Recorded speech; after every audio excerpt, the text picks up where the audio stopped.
Chinjikano ndirero zimero upenyu rinopodza vose ishe vanouya kwauri. Chinjikano ndirero zimero upenyu rinopodza vose ishe vanouya kwauri.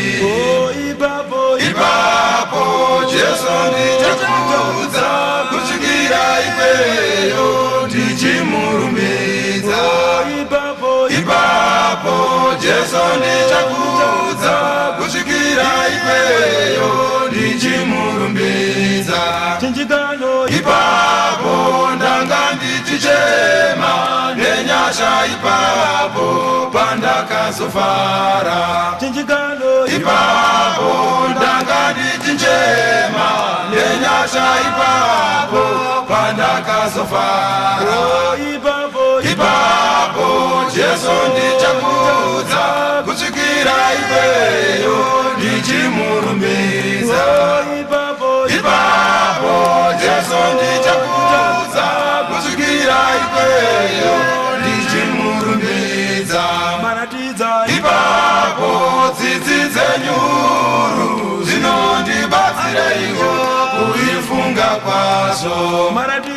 Ipapo tsitsi dzenyuru dzinondibatsira iwo kuifunga kwazvo. Ipapo Jesu ndichakuudza kusvikira ikweyo ndichimurumbidza.